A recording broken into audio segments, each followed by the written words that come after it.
Hi hello നമസ്കാരം. ഞാൻ Sajina from കൊല്ലം. എൻ്റെ ചാനലിന്റെ പേര് അറിയാമല്ലോ, സജീന ബ്ലോഗ്സ്. അതെ, ഞാൻ ഈ കലാജീവിതത്തിൽ എനിക്ക് പറ്റിയ കുറേ അനുഭവങ്ങൾ ഞാൻ നിങ്ങളുമായിട്ട് പങ്കിടാനായിട്ട് വന്നിരുന്നു. അതിന്റെ 3 എപ്പിസോഡ് ഞാൻ ചെയ്തു. അത് കഴിഞ്ഞ് കുറച്ച് ഡിലേ വന്നു. അതിന്റെ കാരണം തിരുവനന്തപുരം ഷോലാക്സിന്റെ സ്റ്റാർ ഹണ്ട് എന്ന മിമിക്സ് ട്രൂപ്പിൽ ഞാനും ഈ വർഷം മുതൽ പോയി തുടങ്ങി. സിനിമ, TV താരം നെൽസൺ ഷൂറിനാണ് ഈ പ്രോഗ്രാം നയിക്കുന്നത്. ഇതിൽ ശർമ്മ കൊല്ലം, സന്തോഷ് കലഞ്ഞൂർ, ബിനീഷ് ഗിന്നസ്, അസിം ഷാ നെടുമങ്ങാട് ഇവരാണ് പ്രധാനമായും ലീഡ് ചെയ്തത്. ആ കൂട്ടത്തിൽ ഈ ഞാനും. അപ്പൊ അതിന്റെ റിഹേഴ്സലും അതിന്റെ മറ്റു കാര്യങ്ങളും ഒക്കെ ആയിട്ട് കുറച്ച് ഡിലേ വന്നു. ഈ മാസം 11-ാം തീയതി ഫസ്റ്റ് പ്രോഗ്രാം ഉണ്ടായിരുന്നു നെയ്യാറ്റിൻകര. നീ പുഷ്പന്റെ മോളാണെങ്കിൽ നിന്റെ കല്ലും തരുന്ന തിരിക്കും.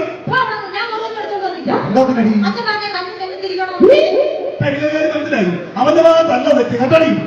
സത്യം നീ എനിക്ക് അറിയാൻ പറ്റുന്ന ചോദിക്കാം. നീ എന്റെ പോലെ തന്നെ ആണോ? എനിക്കിപ്പോ സംശയം തോന്നിയോ? ഈ സംശയമാണ് എനിക്കും ഉള്ളത്. എന്നെ പോലെ എന്റെ നാട്ടുകാരെ കൊണ്ട് പറയിപ്പിക്കാതിരിക്കാൻ വേണ്ടി ഞാൻ മിണ്ടാതിരിക്കുന്നത്. ഞാനൊരു കിഴങ്ങാണ്.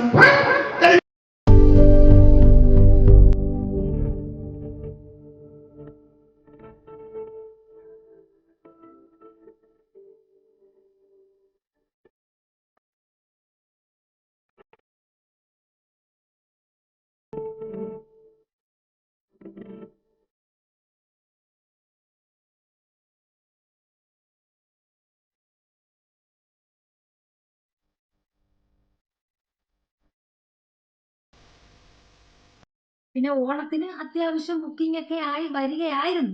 ബുക്കിംഗ് ആയതാ. അപ്പോ ഞാൻ സത്യത്തിൽ ഇപ്പൊ പറയാൻ പോകുന്ന കാര്യം എന്താന്ന് വെച്ചാൽ, വയനാട് ദുരന്തം അത് നമ്മളെ എല്ലാവരെയും മനസ്സിനെ ഏറ്റവും കൂടുതൽ എന്ന് പറഞ്ഞാൽ ഏറ്റവും കൂടുതൽ വിഷമം ഉണ്ടാക്കിയ ഒരു സംഭവം തന്നെയാണത്. അതിന് യാതൊരു സംശയമില്ല. നമുക്ക് എന്ത് ചെയ്യാൻ പറ്റും? ഇതൊക്കെ ദൈവത്തിന്റെ ഒരു കളികളല്ലേ. പക്ഷെ ഇങ്ങനെയുള്ള ഈ ദുരിതങ്ങൾ വരുമ്പോൾ ഏറ്റവും കൂടുതൽ ബാധിക്കുന്നത് ഈ സ്റ്റേജ് ഷോ കൊണ്ട് ജീവിക്കുന്ന കലാകാരന്മാർക്കാണ്. ഇപ്പൊ ഞാൻ പറഞ്ഞല്ലോ, ഇപ്പൊ ഓണത്തിന് കുറച്ച് സ്റ്റേജ് ഷോ ബുക്കിംഗ് ആയിരുന്നു. അത് ഈ ദുരന്തത്തിന്റെ പേരിൽ കുറെ ക്യാൻസലായി. ഒരു വർഷത്തെ ഒരു കലാകാരന്റെ ജീവിതം എന്ന് പറയുന്നത് ഈ സീസണാണ്. ഈ സീസണിൽ അവർക്ക് എന്ത് കിട്ടുന്നു അതാണ് അവരുടെ ഉപജീവന മാർഗം. ആ ബുക്കിംഗ് ആയ പരിപാടികൾ പോലും ഇപ്പൊ ക്യാൻസൽ ആയിക്കൊണ്ടിരിക്കുമ്പോൾ ജീവിച്ചിരിക്കുന്ന കലാകാരന്മാർ എങ്ങനെ കഴിയും എന്ന് ആരും ചിന്തിക്കുന്നില്ല. അവരുടെ കുടുംബത്തിന്റെ അവസ്ഥ, കുട്ടികളുടെ അവസ്ഥ. അതും കുട്ടികളുണ്ട്, അവരും പഠിക്കുന്നവരാണ്, അല്ലെങ്കിൽ സുഖമില്ലാത്ത അച്ഛനും അമ്മയും കാണും. എല്ലാവർക്കും പൈസയ്ക്ക് വെള്ളം ആവശ്യമുള്ളവരാണ്. പക്ഷെ ഈ കലാകാരന്മാർക്ക് ഏറ്റവും കൂടുതൽ അടിപറ്റിക്കൊണ്ടിരിക്കുന്നത് ഈ ഒരു ഇങ്ങനെ വരുന്ന കുറെ ദുരന്തങ്ങൾ കാരണമാണ്. പക്ഷെ അതിനെ നമുക്ക് ആരെയും കുറ്റം പറയാൻ പറ്റത്തില്ല. എന്നിരുന്നാലും ജീവിച്ചിരിക്കുന്നവർക്ക് ജീവിക്കണ്ടേ. അതേപോലെ തന്നെ ഞാൻ ഇതിനു മുമ്പ് 3 വീഡിയോ ഇട്ടിട്ടുണ്ടെന്ന് പറഞ്ഞു, കലാജീവിതത്തിൽ എനിക്ക് പറ്റിയ അനുഭവങ്ങൾ.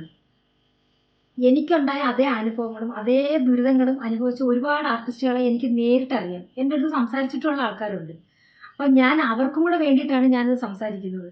പക്ഷെ എന്ത് ചെയ്യാം, നമ്മളിടുന്ന ഒരു വീഡിയോയ്ക്ക് വ്യൂ കുറവാണ്. കാരണം എന്താ? അതിനകത്ത് മസാലയും മസാലസും ഇല്ലാത്തത് കൊണ്ട്. അപ്പൊ ഈ തമ്മില് ഒരു പെണ്ണിന്റെ രൂപമൊക്കെ വെച്ചൊരു എന്നൊക്കെ നിൽക്കുന്ന ഒരു പോസ്റ്റ് ഇട്ടാൽ അതിന് നല്ല വ്യൂ കിട്ടും. അത് നല്ല വൃത്തിയാണ് അറിയാം. ഇത് നമ്മുടെ അനുഭവങ്ങൾ മനസ്സ് തുറന്ന് ഇങ്ങനെ സംസാരിക്കുമ്പോൾ അതിനെ സപ്പോർട്ട് ചെയ്യാനോ അല്ലെങ്കിൽ അത് അനുഭവം ഉള്ളവർ മുന്നോട്ട് വരാനോ ആരും ശ്രമിക്കുന്നില്ല. എന്തിനാ പേടിക്കുന്നത്? അതിന്റെ ഒരു ആവശ്യമില്ല. കല എന്ന് പറയുന്ന ഒരു സാധനം, ഒരു കഴിവ് നമുക്ക് ദൈവം തന്നിട്ടുണ്ടെങ്കിൽ അത് ഏതെങ്കിലും വിധത്തിൽ നമ്മൾ ഉയർന്നു വരാനും ദൈവം ഒരു വഴി കണ്ടിട്ടുണ്ടാവും. ഇപ്പൊ നമ്മൾ പെട്ടുപോയെന്ന് പറഞ്ഞുകൊണ്ട് നമ്മളവിടെ കിടക്കേണ്ട കാര്യമില്ല. നമുക്ക് ആ കഴിവുണ്ടെങ്കിൽ നമുക്ക് അവസരങ്ങൾ കിട്ടും. അത് 100% ഉറപ്പുള്ള ഒരു കാര്യമാണ്. പിന്നെ ഈ പോകുന്നിടത്ത് നമ്മൾ ഈ അപകടങ്ങൾ സംഭവിക്കുന്നത് എന്താന്ന് മനസ്സിലാവുന്നില്ല. പക്ഷെ ഞാൻ ഈ 3 എപ്പിസോഡിലും പറഞ്ഞത് പക്കയായിട്ടുള്ള കാര്യങ്ങൾ, എൻ്റെ അനുഭവം തന്നെയാണ് പറഞ്ഞത്. അത് അവിടെ കൊണ്ട് തീർന്നില്ല, അതിന്റെ ബാലൻസ് ഞാൻ ഇങ്ങോട്ട് പറയുന്നുണ്ട്. അപ്പൊ ഇത് ഇപ്പൊ ഒരു വീഡിയോ ഇട്ടത് ഈ സ്റ്റേജ് ഷോയുടെ കാര്യം പറയാൻ വേണ്ടിയിട്ടാണ്. അതുകൊണ്ട് ദയവ് ചെയ്ത് ഇനിയെങ്കിലും ഈ പ്രോഗ്രാം ബുക്ക് ചെയ്തവർ, ഇപ്പം ഈ പിന്നെ മിമിക്സ് ആവട്ടെ, നാടകം ആവട്ടെ, മറ്റ് സ്റ്റേജ് ഷോ ആവട്ടെ, അത് ബുക്ക് ചെയ്തവർ ദയവ് ചെയ്ത് അത് ക്യാൻസൽ ചെയ്യരുത്. കാരണം അതിന്റെ പിന്നിലുള്ള എത്ര ആൾക്കാർ വിഷമിക്കുന്നുണ്ടെന്നും അവരുടെ വരുമാന മാർഗം ഇല്ലാതാവുന്നു എന്നും നിങ്ങളൊന്ന് ചിന്തിക്കേണ്ടതാണ്. ഈ പറഞ്ഞ കണക്ക് ജീവിച്ചിരിക്കുന്നവർക്ക് ജീവിക്കണ്ടേ? കലാകാരന്മാരായി പോയത് കൊണ്ട് അത് അവരുടെ തെറ്റല്ലല്ലോ. കല കൊണ്ട് ജീവിക്കുന്ന എത്രയോ ആർട്ടിസ്റ്റുകളുണ്ട്. പക്ഷേ ഈ സ്റ്റേജ് ഷോ ഉള്ള കലാകാരന്മാർ എന്നും കലാകാരന്മാരും കലാകാരികളും ദരിദ്രർ തന്നെയാണ്. ഇപ്പൊ ഇവിടെ സംഭവിക്കുന്ന ദുരിതങ്ങളും അത് നമ്മൾ അക്സെപ്റ്റ് ചെയ്യാനിട്ടല്ല ഇത് പറയുന്നത്. കാരണം ഇപ്പം അതൊരു ദുരന്തം സംഭവിച്ചു. അതിന്റെ പിന്നാലെ നമ്മുടെ ജീവിത അവസാനം വരെ ജീവിച്ചിരുന്നവർക്ക് നിൽക്കാൻ പറ്റില്ല. കാരണം അങ്ങനെ ആസ്തി ഉള്ളവർക്ക് അത് ഓക്കെ. പക്ഷെ ഈ കിട്ടുന്ന സ്റ്റേജ് ഷോ കൊണ്ട് ജീവിക്കുന്ന കുറേ ആർട്ടിസ്റ്റുകൾ അവരുടെ വിഷമങ്ങളും വേദനകളും നിങ്ങളൊന്ന് മനസ്സിലാക്കണം. ദയവ് ചെയ്ത് വീണ്ടും ഒരു അപേക്ഷയായിട്ട് കരുതണം. ഈ സ്റ്റേജ് പ്രോഗ്രാം ബുക്ക് ചെയ്തവർ ദയവ് ചെയ്ത് അത് ക്യാൻസൽ ചെയ്യരുത് പ്ലീസ്. ഇതെൻ്റെ ഒരു അപേക്ഷയാണ്. അതേപോലെ ഈ ചാനൽ സബ്സ്ക്രൈബ് ചെയ്യാത്തവരുണ്ടെങ്കിൽ ഒന്ന് സബ്സ്ക്രൈബ് ചെയ്തിട്ടുണ്ട്. അപ്പം ഞാൻ ഈ പറഞ്ഞ അനുഭവങ്ങൾ നിങ്ങൾ വ്ളോഗ്സ് ആയിട്ട് ഞാൻ തുടങ്ങിയതാണ്. 1, 2, 3 പാർട്ട് ചെയ്തിട്ടുണ്ട്. ഇത് കാണാത്തവർ അതൊന്ന് കാണണം. കണ്ടിട്ട് നിങ്ങൾക്ക് ഉണ്ടായിട്ടുള്ള അനുഭവങ്ങൾ നിങ്ങൾക്ക് അതിനിടെ കമന്റ് പറയാം. നമ്മൾ പേടിക്കേണ്ട ആവശ്യമില്ലല്ലോ ആരും.